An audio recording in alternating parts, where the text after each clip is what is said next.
Melissa Ausilio, how the heck are you? I'm doing pretty good. How are you, Jesse? I'm good. I'm good. It's Friday. So, like, no matter what you threw at me today, I was like, that's all right. I kind of get to sleep in tomorrow morning. So, I'm fine. I'm fine. Nice, And good, good. how was your day?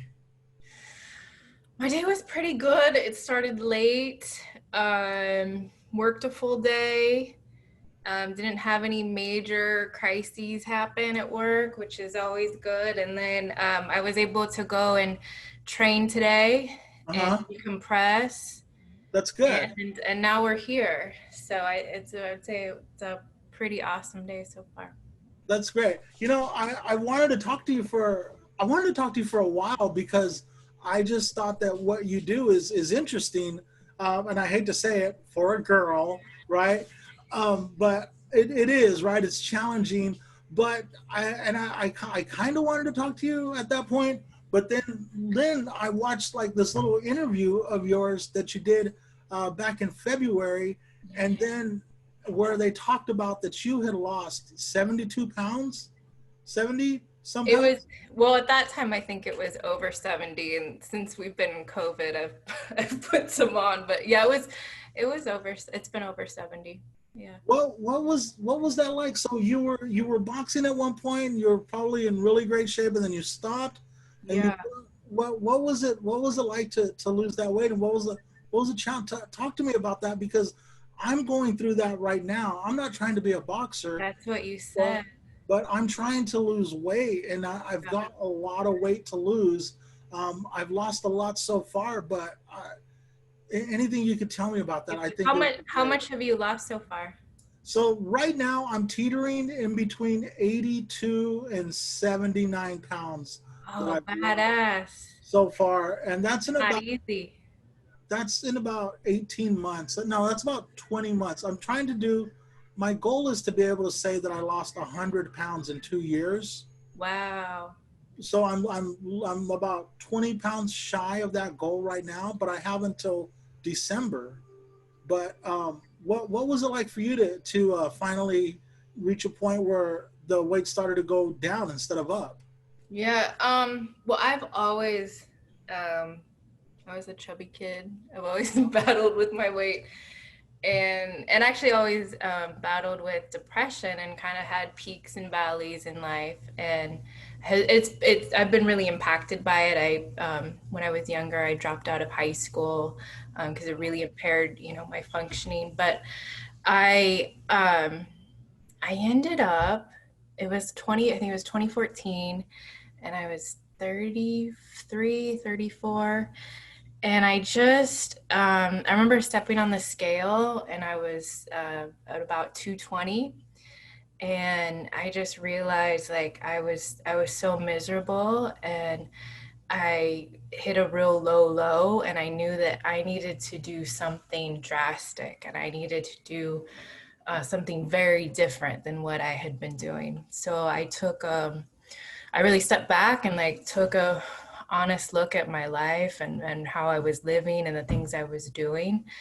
And I made some actually I just somebody just got home, so I'm a little distracted. It's okay. But I decided that I needed to that I wanted to lose the weight, and kind of the one thing in life that had made me really, really happy was boxing. So came up with like a whole plan of attack. I decided I wanted to further my career. I needed to go back to school to do that. So I applied to school. I got into school. I ended up selling my house and taking out school loans and just putting everything I had into getting healthy again, focusing on my studies. And this is funny. I don't recommend this to folks that are carrying around a lot of weight, but I came up with the idea of running a half marathon. And I thought, if I can run this half marathon, I know I can get back in fighting shape. I know I can fight again. So I was still like 220, and I started training in Tahoe and had I think it was like a 10-week or 12-week, yeah, 3-month training plan.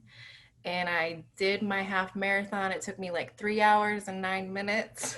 And I didn't stop the whole time. I Wow. jogged. It was in San Francisco, the Rock and Roll Half Marathon. They've got bands playing every Yes. mile.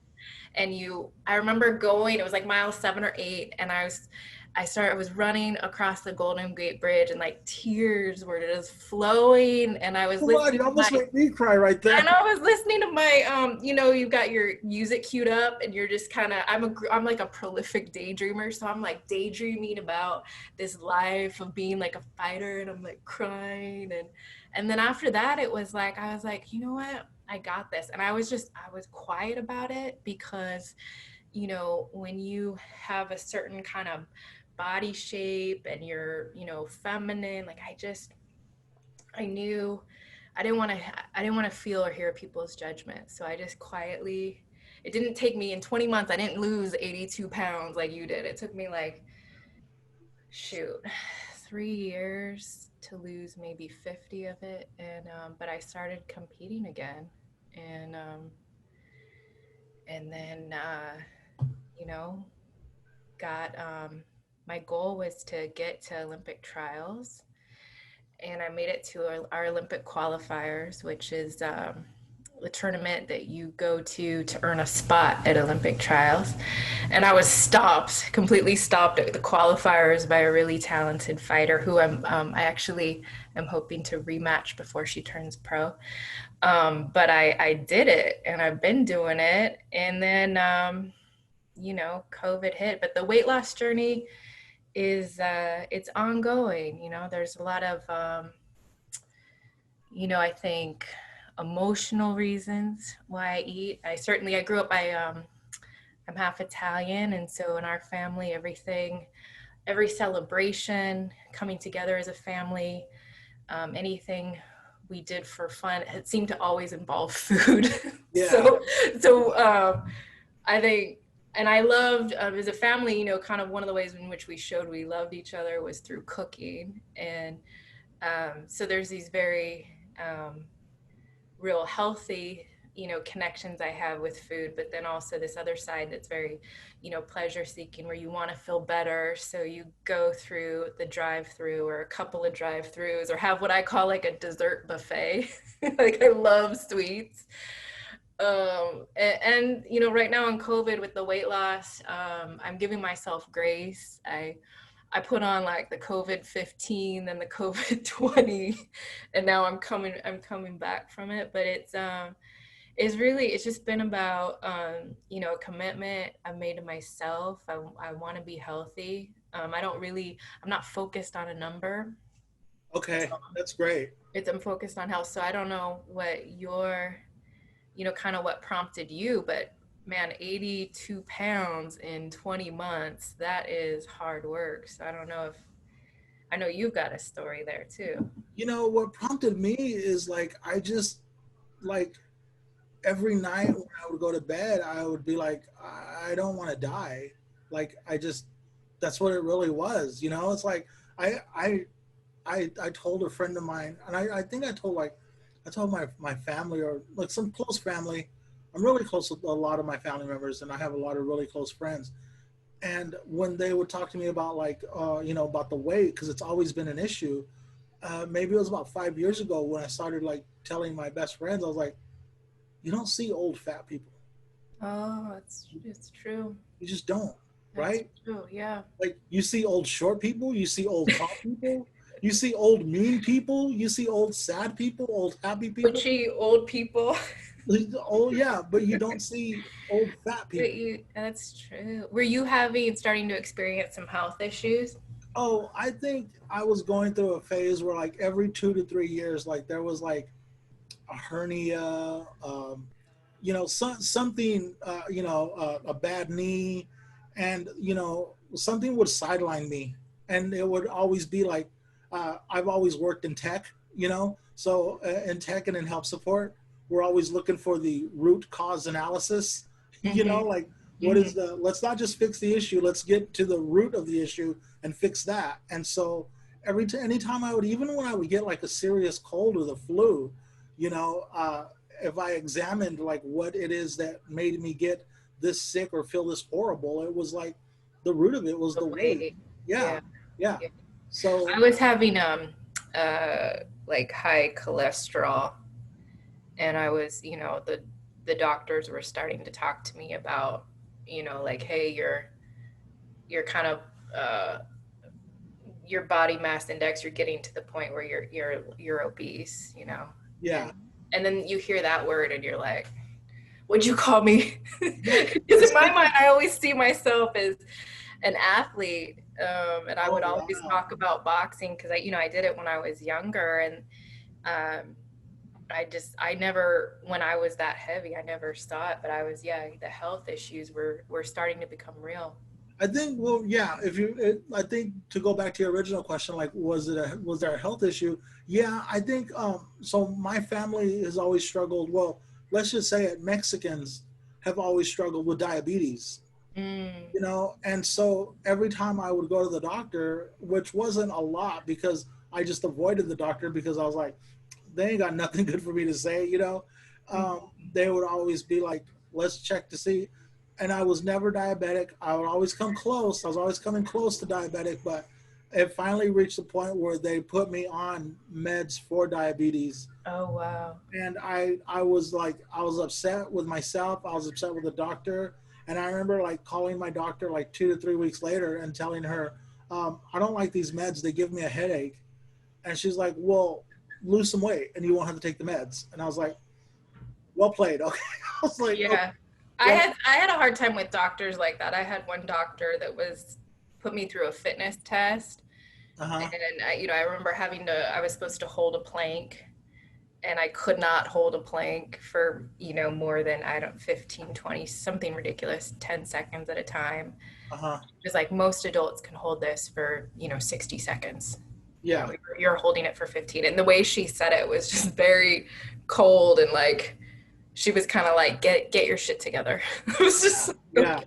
Okay. And I imagine it gets frustrating for doctors, right? Because they Yeah. see it all day long, and then they leave the office and they see like the commercials for like Jack in the Box, and they see the billboards for fast food, and it must get frustrating for doctors because they're doing their best to help us, and we do Yeah. everything we can to like, are you sure I need this? Or maybe it's but yeah, that's what it was. It was finally being put on diabetic medication that Uh, I didn't like, yeah. and because like growing up when I was a kid, like I played little league, I played JBA, and I considered myself a baseball player. Like I enjoyed playing basketball and all that. I never enjoyed football. I didn't like getting hit, but you know what let's go back to the boxing. So what drew you to boxing to just to begin with? Um, well, I was interested in boxing as a little kid, and my dad used to have, big fight nights for the heavyweight fights. And I just remember being a little girl and sitting there and really enjoying myself watching the fights, and his friends laughing, like, do you see your daughter? Like, she's really into this fight. And I remember one of the fights, his friend was cracking up about it, and then my dad, I remember I have this memory of him coming over to me and saying, "You really want to fight?" And I was like, "Yeah." And he goes, "Little girls don't fight. You don't want to get your face messed up. You want to get your nose, smashed in, your brain damaged." Um, and I remember, like, as a little girl wanting to be involved in martial arts, but my parents just didn't want us involved in that. They didn't want us fighting. And so I played tennis growing up. And I was a good tennis player. I didn't have the heart for it. I didn't fit in with the tennis crowd, the other little girls that were in tennis. Uh-huh. And then right after, so I had dropped out of high school, and I started junior college, and I was having a tough go of it. And I happened to be kind of hanging around a group that I shouldn't have, right? We all have that when you're a kid, you make stupid choices. And so I ended up getting like jumped by a group of girls, a girl who had been a friend of mine. This is like right around 18. And they brought a frying pan to the fight. And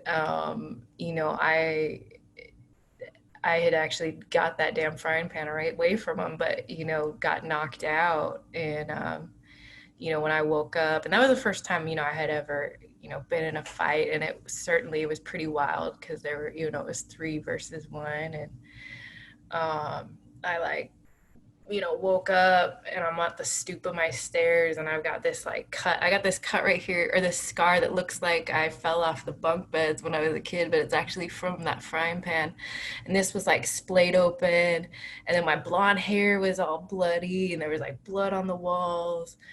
And I had a friend that was upstairs at the time because they had knocked on the door, and I was stupid enough to answer it.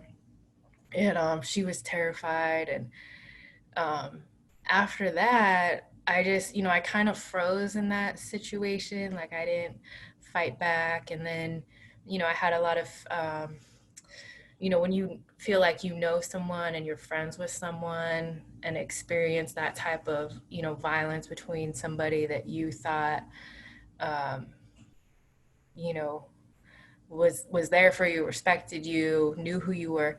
I had a lot of like anger and unresolved stuff after that. So maybe a couple years later, um, it just everything lined up. I found myself walking into a boxing gym in Long Beach, and I fell in love with it right away. Uh-huh. And I trained for a few years, had a fight. My first fight, I stopped the girl. They threw in the towel. Really, your I first won. fight? Yeah, and I won by TKO. And You and then still after lit up telling that story. Like you became so like not that you haven't been animated, but you really lit up telling that. Yeah, well, it's that was a great way, right, to start fighting to win that way. I've certainly been stopped myself, and had um a lot of like crazy moments that have brought a lot of joy and a lot of really painful moments in the sport. But that was a great start to boxing for me. Yeah. And then I at that time it wasn't an Olympic sport. At that time there weren't, I'm not a little 120-pound girl. There still aren't that many 165-pound girls fighting out there. The ones that are out there are really great, good and tough, but there aren't a ton of us sturdy sized females out there. So at that time, people were turning pro a little quicker because there weren't as many opportunities in the amateurs. The amateurs weren't Right. as organized as they are now. So I didn't want to turn pro, and then I just kind of I got pulled away from the sport because I felt that pressure to like build a career. And it seemed like it just seemed like a crazy idea to like how was I going to build this career in boxing if I wasn't going to be pro. And Right. Because at that point you're like what, your mid to late 20s at that point?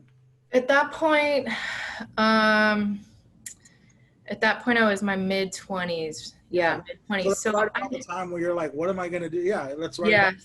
So I had I would stay in the gym kind of training, and but not really sparring. And then every once in a while I would go through a phase where I'd kind of pick up and try and get some sparring, and think I was gonna fight again. And then finally it just got to a point where I had so drifted away from the sport. I had so drifted away from things that I was really passionate about. I was kind of following a path of like, okay, this is what you do in life. You grow up, you have a career, you buy a house, you do Yeah. all these things. And it just didn't. I just felt like, what am I doing? And I had worked in the mental health field, and I have this strong sense of like being of service. So that was confusing too, because I was kind of like, no, like I'm in the mental health field. This is what I'm supposed to be doing. And so finally, I just, I got really obese and was in an unhealthy place. And then that's when I, made that shift that I had shared. Um, and but it's been pretty wild. for sure. Wow. So, you lost the weight. You got back into boxing. Yeah. I watched that interview you did in January, and you were getting ready for a big fight. How did that fight go? That fight was amazing. So, that fighter, I had previously lost to her twice. She was the first girl I ever lost to. My first 5 fights were all wins. Uh huh. So she was the first girl I ever lost to, and I just um, knew that I could do it. I could pull it off. Our second fight together was close, but she did more work. She got the win, and um, right before February, I had participated in our qualifier and I had gotten stopped. Um, and that was really disappointing because I didn't fight my fight. Um, Losing isn't fun, and it's really not fun when you don't perform to your ability. So I think that was what was exceptionally, you know, frustrating for me Right. with it. It's one thing to Yeah. lose to get beat, but it's Yeah. another thing to lose that like I should have prepared with this. I knew I that. didn't, yeah, I didn't do what I needed to do, what I know how to do, what I trained to do. So, uh, that was hard. And then I knew I wanted to, I could get this win. And so I, just refocused. I hadn't stopped training. I just continued on. And for me, it was really working on the mental piece and just getting my mind right so that when I got in there, um, I was ready. Like there was nothing that she was gonna do to stop me. There was no part of my body, my soul that felt like I couldn't get this win and this win wasn't mine. And so I got in there and I performed and I came through. It was a really tough fight. It was a great fight. It was super fun. Did it go Uh, to this? How many rounds do these fights? so we do three. That one, I think technically was supposed to be 3 3-minute rounds because her and I are both open or elite fighters. Once you have more 10 or more, once you compete once you compete, like I had competed at, sorry, I'm like trying to explain this succinctly. Once you can opt after 5 fights to compete in against open and elite fighters as a female with USA Boxing. So her and I had both done that, and I had previously been at a national tournament. So it should have been a long-winded way of me trying to say it should have been 3-minute rounds, but they were two. But they felt like 5-minute rounds. Oh, bad. And I know they felt like that for her too, because I think her strategy was because I had been stopped in my last fight by a powerful girl. I think her strategy was to come out and hit me with everything she had. And I really think she thought she was going to get the stoppage. And so those rounds, the second and third round for her, I could tell she didn't have the stamina. Yeah. If you throw with everything you have, you can gas out. So she didn't completely gas out, but we were both tired in there and we were both giving it everything we had. So yeah. So I really like fighting her. Like I think she's turning pro pretty soon. So um, if I end up in the pros, I know that we'll cross paths there. And I know that it'll be really competitive again. do you think she speaks the same way of you? You know what? Because Kelsey, her name. you're speaking very complimentary of her. Yeah, Kelsey's her name. Kelsey has a background in martial arts, and I Oh, see wow. her as somebody. She brings like that martial arts respect towards other fighters and kind of Okay. Yes. reverence to the sport. Hmm. And so I've never heard her publicly speak badly. I know there's a lot of shit talking. So I don't know. I don't know how she speaks about me. it's, you have to have tough skin in boxing. Yeah, There's a lot of people who have this sort of, talk about boxing as almost being a religion, and have that connection and respect for other fighters, and then there's folks that are out for blood and want to see you fail and will talk shit and feel like they need to talk shit. So I don't know, I just roll with it. I don't worry about how other people, right on, it's right on. part of the sport. It's part of the sport. So So that was in February, right? February of this that was year. in February. Yes, seems like That's a lifetime ago. it does, doesn't it? Because Yeah. so that fight ends, and then are you immediately trained? Like, what was next on your path Yes, after that fight? that I really I just want to keep doing this, and I want to have as many I can compete in the elite open division up until like I turn 41. So I've got like a couple years left, and so I want to rise to my ability. I want to challenge myself. I want to see. I know I haven't peaked as an athlete yet. So my goal after that was to continue fighting. I also um, I'd like to do this as a career, and when I say do this as a career, I mean not necessarily like turning pro, but be in the business of boxing. And so I had started a women's boxing brand with a fighter and a classmate that I went to school with. And the plan after February was for us to do a number of events, um, youth clinics, and even travel internationally for boxing. And so Wow, in really? February, we just kind of, hit a wall. And I, or right after February, right in March is when everything kind of started. Right. And and then it was at that time, it was like, okay, I got to regroup, and I don't know how I wasn't one who, a lot of my friends immediately were online. They had their video workouts.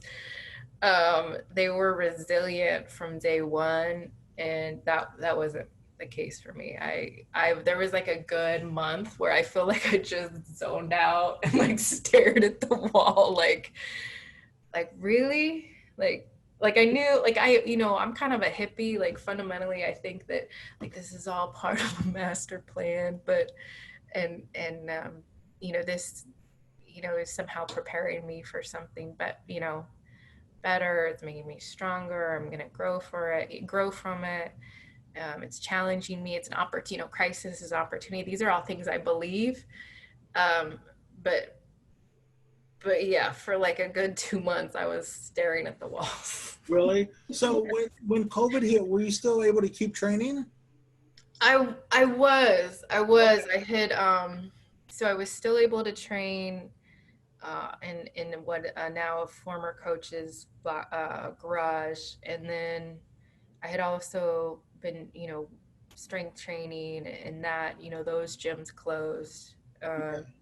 So yeah, so I've been able to stay training, um, just like a lot of other people. The things you had lined up with your career and your passions, like just you know it just stops. What did that mess with you mentally, or did you kind of just rolled with it? I think I'm rolling with it now. Uh-huh. But And when you hit that wall, yeah, what was your mindset during that time?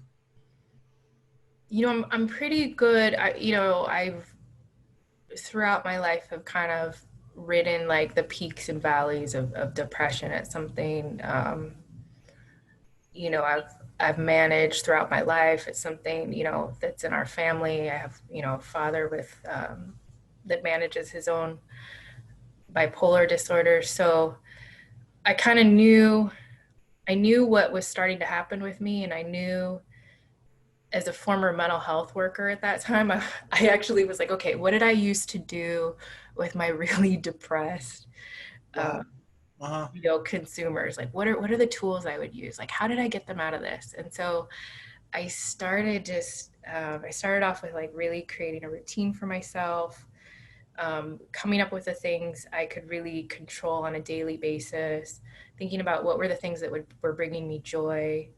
Then I started kind of evaluating my friendships and who I was, in contact with.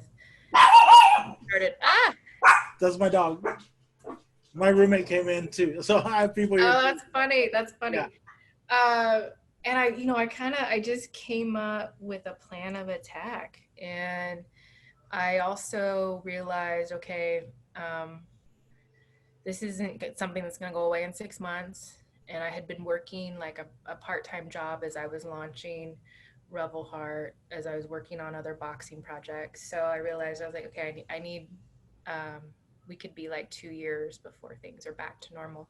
So I got a job back in the mental health field, and um, and I'm doing that. And actually, it's been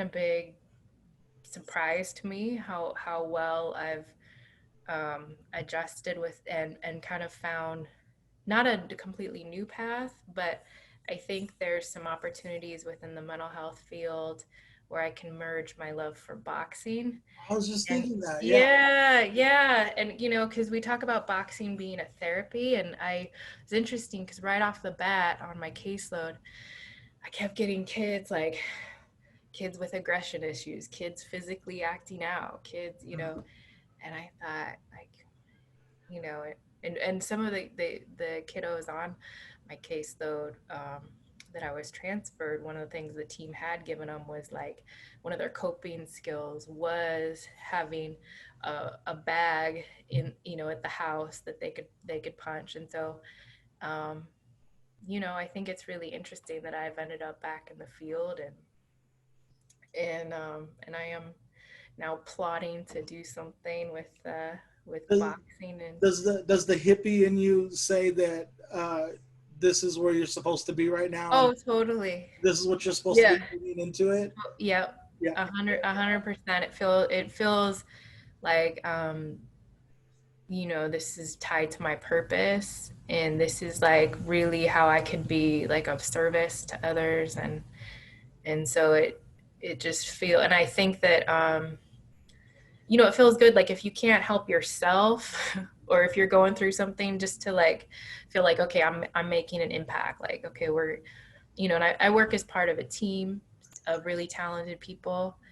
And it's hard to do during this time. And we always are talking about how we're taking care of ourselves, but it's pretty wild how things turn out. Cause Yeah. yeah, You said three things about what you did, and I think they're super important. You said you created a routine. yeah, You focused on what you could control, yep. and you took an assessment of the people that you were allowing in your life, right? Hmm. And I continue to do that. And yeah. Because those like some talk there, I have had in the past many toxic friendships. I've been a Run. toxic friend. Run, Jesse. Yeah, like and I can admit I've been that toxic friend, Yeah. and but I think that's really super key in getting through these times, is like create one of the things that really helped me is that, like, I started working from home during this time, and it really helped with my diet, because it really helped me get into a routine of, like, what time I'm eating, how much I'm We were eating. talking about that the other night. Yeah. I've Yeah, never had so many like omelets in my life. Like I've never had time to cook yeah, super healthy breakfast. Yeah. I love making breakfast, but making breakfast is my absolute Favorite favorite thing. thing. Yes.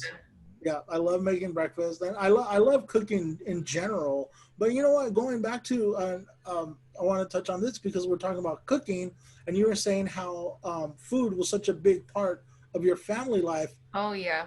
As my family as well. But what I'm really enjoying is reinventing the dishes that my mom made and try to Uh, make them a little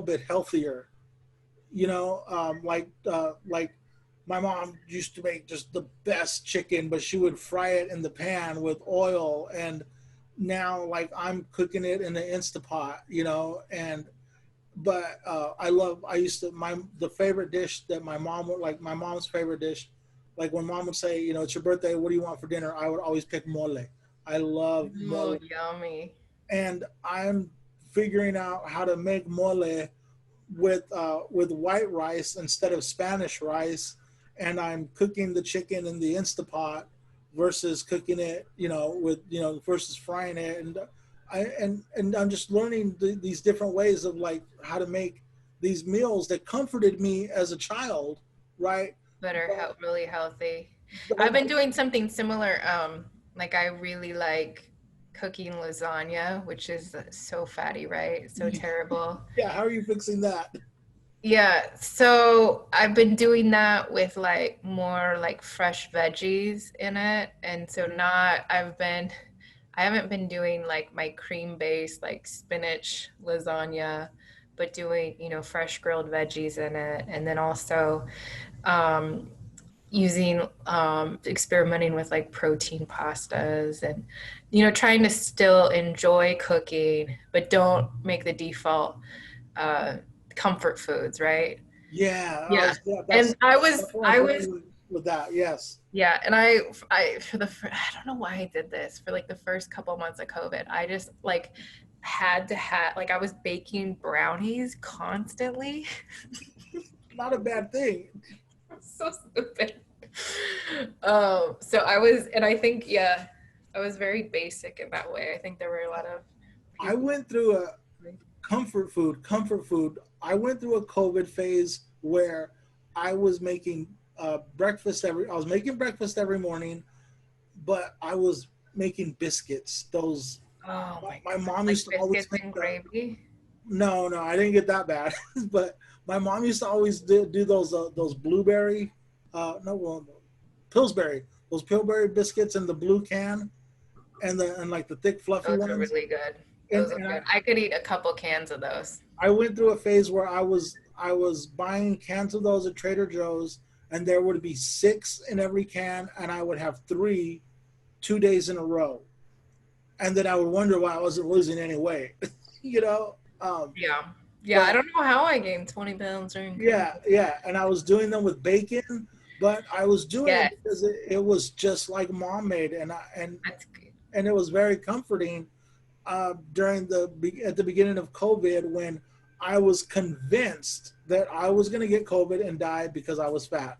I Oh, was like, I was, were you? Were you like terrified? I was, Oh my and God. but now I'm not so much anymore. Yeah. Now I feel that like I can fight it off. That now I feel that I'm gonna get sick. Like if I get sick, I'm gonna be strong enough to fight it off. Taking my vitamin D every day.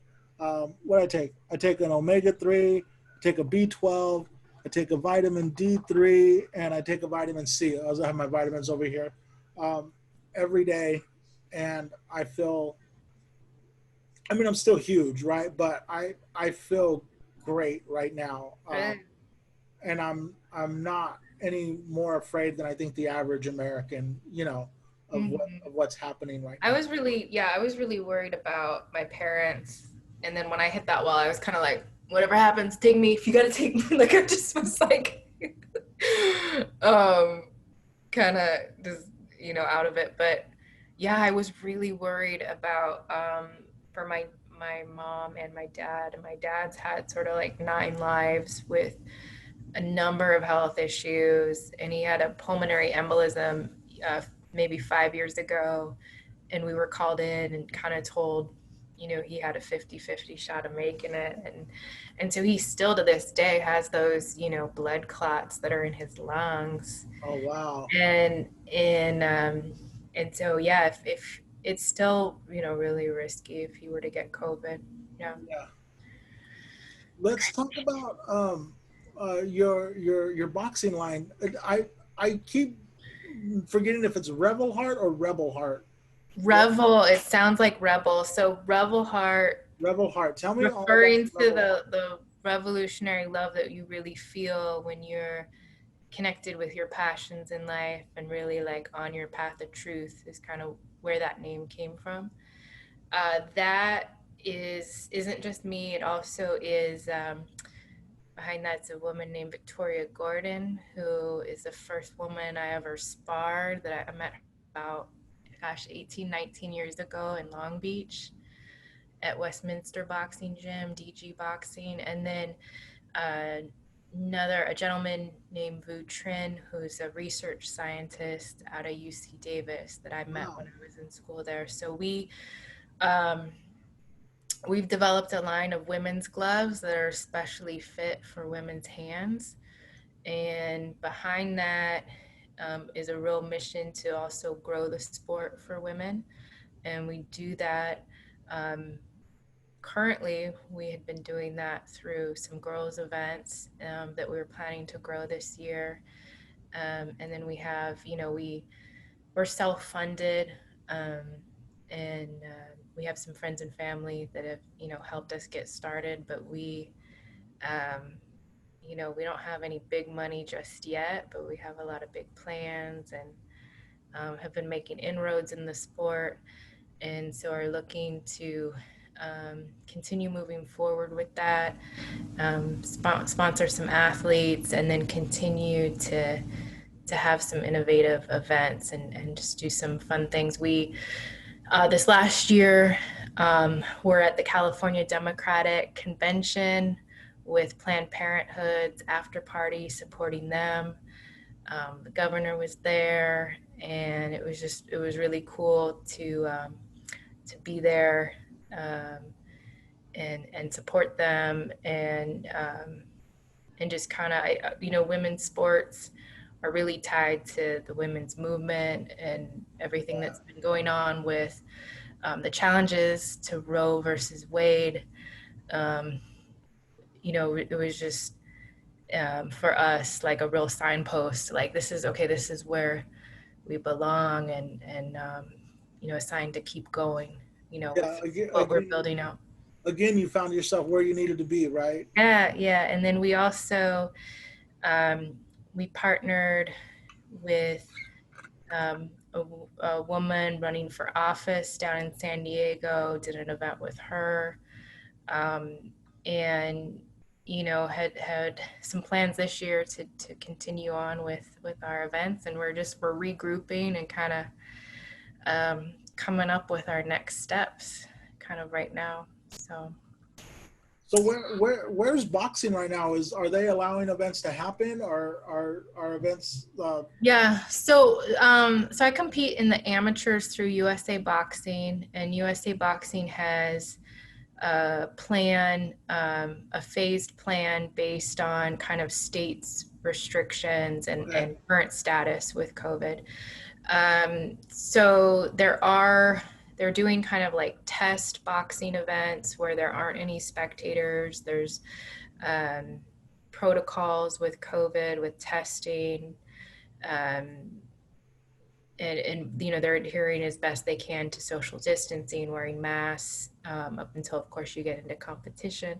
Right. So there's states like right now like Idaho and Oregon and Utah, I think, that are starting to have a trickle of events, but it's nothing like, um, USA Boxing typically, on the weekend here in Northern California, you might have like a show going on in the Bay and a show in Sacramento, and, hundreds of shows happening all across the US. And right now there might be, on any given weekend, like 4 shows or something crazy. Wow. So, um, so it is happening there. Folks are having to travel to get to shows. There is the risk, of COVID, um, and they're just, they're figuring it out as they go along. They're hoping to still have the nationals in December. They had to change the location from Lake Charles because it was impacted with the hurricane. Um, so amateur boxing is, trying to take flight again as best they can um, with the pandemic. Pro boxing is really limited. There are some fighters here that are going down to Mexico for fights. That's been kind of spotty. There were even there's a issue going on with one of the promoters in, I think it was either Rosarito or Tijuana, that Box Rec that keeps track of fighters' records isn't honoring those fights. So Oh no. I think a fighter I know was impacted by that, and you actually are having to pay to get on that promotion. So that fighter, I think, paid upwards of $1,000 to fight in the pros, to have a pro fight, and he went down there, and now that fight is not being counted on his record. So there are, um, there are some limited pro fights happening, and folks are kind of traveling to Mexico and making it happen, but um, mostly boxing's on hold. Yeah, I know for us, for Rebel Heart, we're not, we don't want to risk doing anything in person. Um, my partners both have fa- um, elderly family members that are at high risk with some serious health issues. So, uh, we're not going to do it at this time.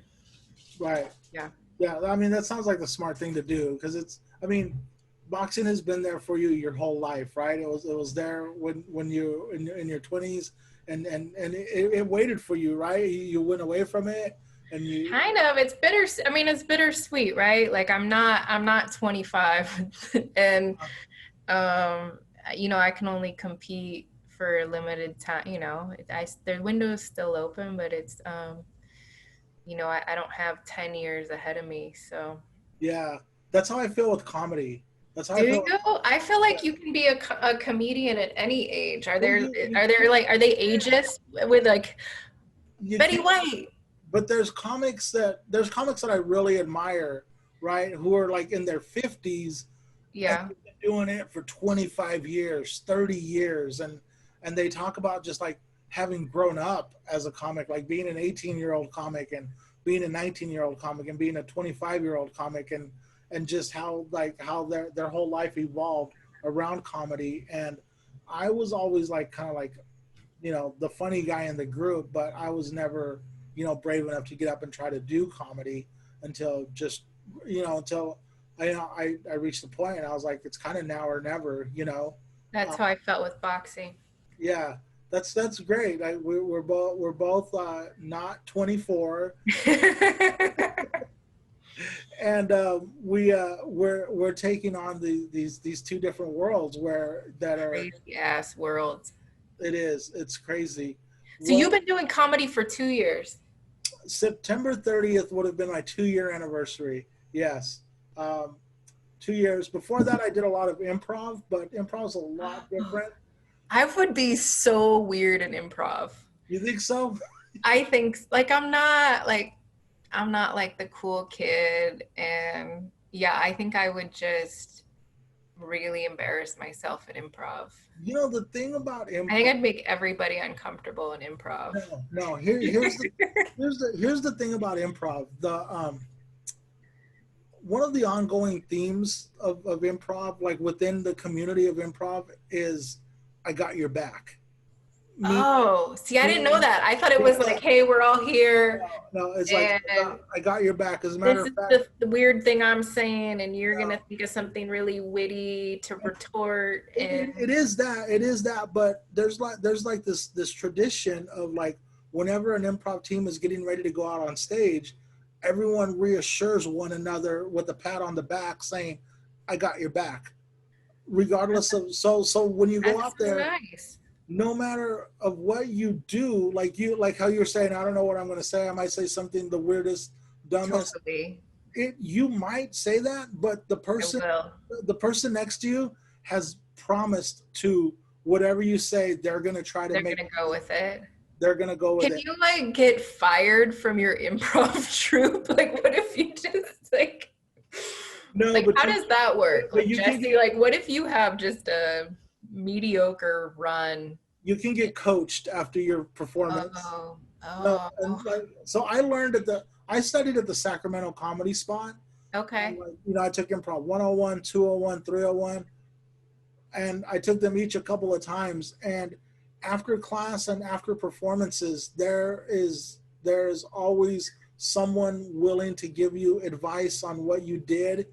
And there's so many coaches there, and it's such a it's there's so many people that are supporting you. It's That's nice. Do you know, do you know a woman named Betsaida that Yes, does? I know Beside LeBron. Yes! She's a master of She improv. was when I was in grad school, she was a roommate of mine for a very short time. Oh, how And I fun is went to that? see her perform improv. She was phenomenal. Yeah, yeah. She was so good. She You was know, amazing. she's one of the Isn't like she a upper. teacher? Yes, yeah. She's one of Yeah, the upper yeah. level. Okay. She's one of the improv masters. Yeah, Yeah, we went to see her. yeah. That's Yeah. Sacramento Comedy Spot, or I think so. It was like kind of like a large room. I don't know. I'm trying to remember the what. large room with the There were stage chairs. people and there were chairs. Sorry, I don't remember anything about the space. Okay, But yeah. I remember Betsaida and she was Well, super dope. she's very memorable.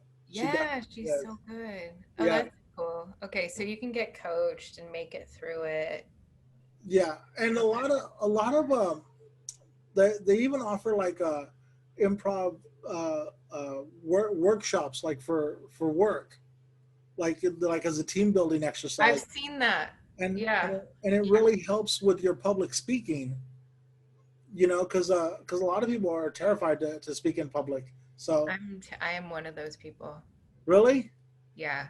I don't wow, know what it is. I don't. You know what? Actually, I do know what it is. It's the people, the blank faces staring at you. And I get tripped up on the faces. Not like I think they're judging me. It's just too much at once. uh-huh, It's like, it's attention overload. yeah, Like yeah. maybe if like three-quarters of the people could like look away Or look at their phones. or look at their phones. But when it's like a room full of like 50 people and I have their undivided, it's too much. I get it. I get it. It's too Yeah, much. Like I yeah. I still feel like that sometimes too, Do just you? doing comedy or doing improv. But um, you kind of just like you don't give yourself that. It goes by so fast up there. Like You you know, were saying, yeah. like you're saying, Exactly. like those 2 minute rounds seem like forever. Like it goes by. Yes and no, it depends. Yeah. Yeah, It it go, generally the fight like um they felt forever in that um for that fight for whatever reason, even though I was like in the best shape I have been. uh-huh. I felt like I needed to be more conditioned. So, but generally the fight is over very quickly. But you know what's funny is I have no problem getting on stage in that ring to perform in front of an audience. Yeah, I can do that, but public speaking, not so much. yeah. It's Can engage in combat, fight.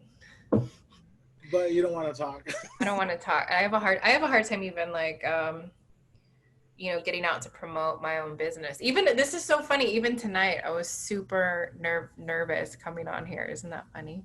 Were you really? Totally. I no. I mean, you're very talkative and you're very animated, and it does not show at all. Okay, good. But Yeah, now everybody knows. yeah, yeah. No, nobody knew up until now. Oh shoot. Um, You're but fine. you similarly, you're someone too. Like you have this non-traditional path in life, this career you're pursuing that people are like, "Oh, you want to be a comedian? Okay." Yeah, And because I get the same thing with my fighting. Like people don't really. I don't know. I don't want to assume what your experience is, but you were telling me that when COVID hit, you had St. Patty's Day, San Francisco I was supposed comedy to. spot lined up. No, no, the And San you were starting to Francisco. really gain traction Yeah, I was supposed to and do build San a name Francisco for Punchline. yourself. Yeah. Yeah, I was supposed to do San Francisco Punchline on St. Oh Patrick's my Day gosh. but then with the Invisible Disabilities show, which is Invisible Disabilities is a show started by some very dear friends of mine, Ali Yeda, Drew Kinsey, and Amber Whitford. Invisible Disabilities, the theme to this comedy show is people talk about their invisible disabilities. Now, my disability is kind of visible because like I'm so big, but like I talk about my anxiety and my fears, and I make jokes of them. Other people talk about like their oh gosh, having eczema, but having bipolar disorder, having anger issues, body dysmorphia, Oh, wow. and they're able to uh, tell stories that are funny, and so that I was getting to do the invisible, that I was given the chance to do the San Francisco Punchline, which is just this world famous comedy club that had almost gotten shut down, but Dave Chappelle and a bunch of other comics saved it, made it a Oh, I live. didn't know that. Yeah, yeah, that it was about to get shut down. Well, the property was going to get sold. Typical stuff, the property was going to get sold, but they stepped in and they stopped that, and we were going to get to. I was going to get to do San Francisco Punchline with the Invisibles Disabilities team that I was so proud to be a part of. The show was going to be headlined by a San Jose comic, Coral Best, and she was going to talk about her issues. She's been on this podcast just a couple weeks ago, you know, and that all stopped. But how you say also that you're doing stuff to stay in boxing even when you can't box, Yeah. when it's not when you won't box anymore. I'm kind of the same way. Whereas like um, I you're right. I think anybody at any age you can get up there and try to tell jokes, but I also like want to be more behind the scenes of just like maybe helping people write, maybe producing shows, and definitely like to keep doing this podcast because this like I was telling you the other night, like this podcast started off. I mean, it's called Comic Talk, which you were probably like, why does Comic Talk want to have me on a podcast? Like I'm not a comic, but that's the brand I gave it, and it's kind of like all of the social media is It pointed to. fits. It fits. And but when this first started out, it was people talking about their jokes and their joke writing and their joke development, but just how you were saying that, like I need the cause of this, and like I need to be doing something with it. Like Mhm. it's shifted, and now I'm just more focused on people sharing their stories with me, and a lot of times it is comics, but other times it's social workers who are also developing a boxing brand with And some I could fight people on the side. and getting to fight people two or three times, Yeah. you No, know. I love it. I think we were talking about this the other night. Like we live in such you know, a celebrity culture, and we think like, oh, you can't make an impact. What can I possibly do to change things or make change or change the culture? And I think that I love like stories of like ordinary people doing extraordinary things. Like we talked about, I know so many badass people that have just been through so much in their life.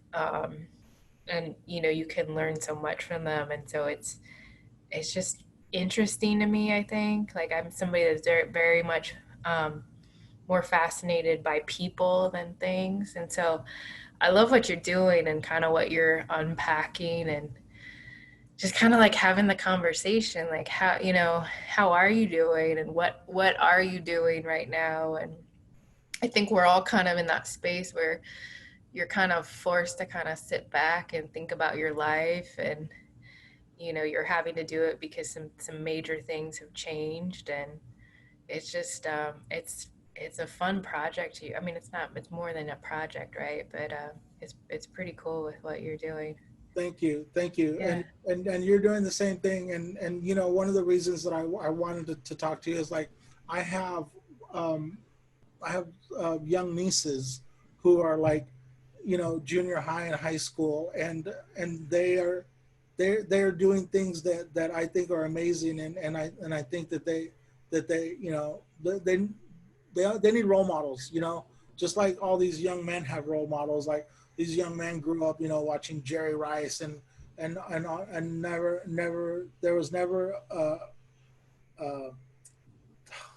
what am I saying? there was always male sports role models, right? But female Mhm. sports role models, there hasn't been a lot, you know, Mhm. and Mhm. especially in boxing, I Yeah. can't think of one. I can't, you know. When MMA came, there started to be, but I Yeah. really admire what you're doing with all of your passions, and Thank that's what you. I wanted to have you on and talk to you.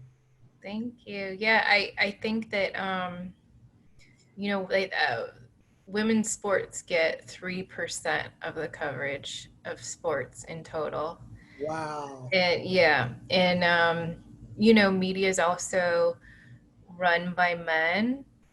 You traditionally are usually white men, and so you also at different times, have a certain type of female they're promoting. And luckily, there have been women, like that have broken, major barriers and been able, like I always think of like the Williams sisters, Oh yes. Serena and Venus, like what they do for women's sports.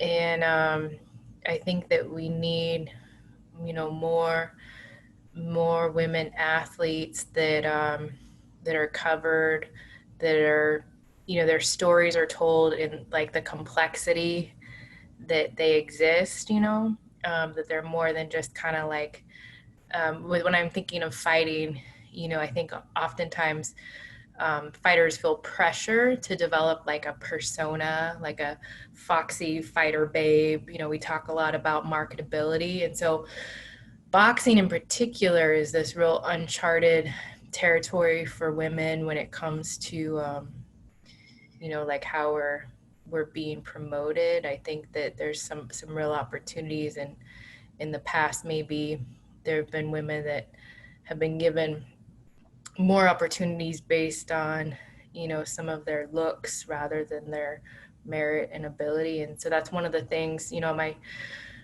right now Rebel Heart's really small.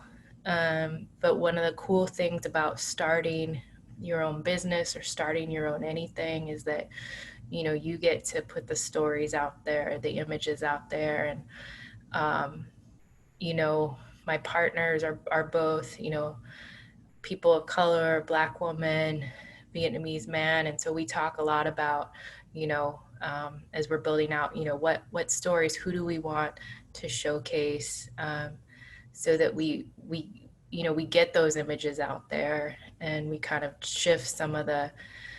um, shift the culture and the narrative, even if it's only for, the 1,000 people that are following us, right? But it's pretty cool. So I'm excited to keep going. I'm excited to keep watching you, Melissa.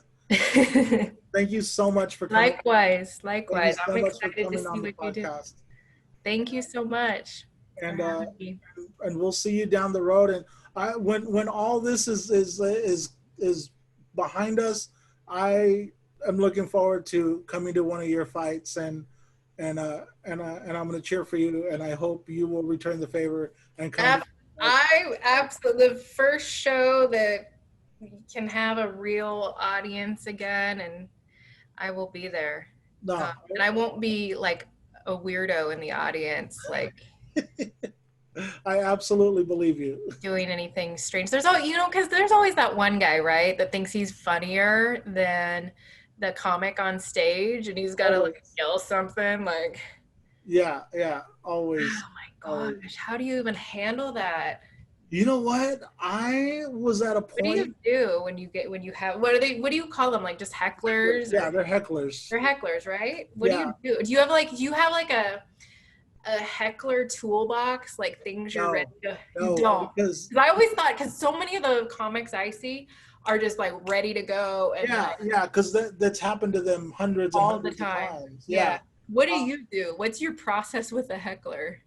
Do you have a process? Because we talked the other yeah, night, you were yeah. talking about your writing Well, process, but you're watching the crowd. You're watching the crowd the whole night, and you're looking for hot spots in the crowd. Like this table's laughing, that table's not laughing, that table's drinking heavily, that table's looking at their phones, right? And when you kind of spot that there's a heckler going on, right? Then unfortunately you're watching him, and you're like, it's usually a him. it's always, I was going to say, it's always, It's always a him, Um, he's always drinking. Uh, Uh-huh.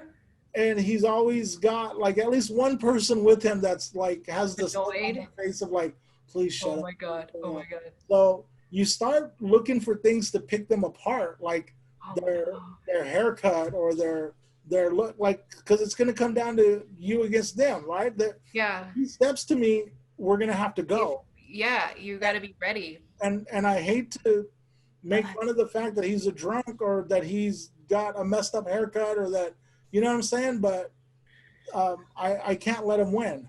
do you, and I know we gotta, I want to be respectful of your time, but do you have I like got a all kinds of quick, do you have a quick, like any uh hecklers that stand out where you like, I the no, audience was like, ooh, diss. Do people still say that? Like, I've only gotten into it with a heckler twice because, like you know, like I uh-oh. said, I've been lucky.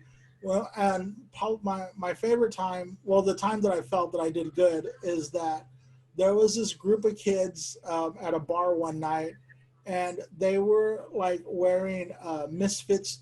I remember because the one I picked on was wearing a Misfits T-shirt, and Punk rock, man.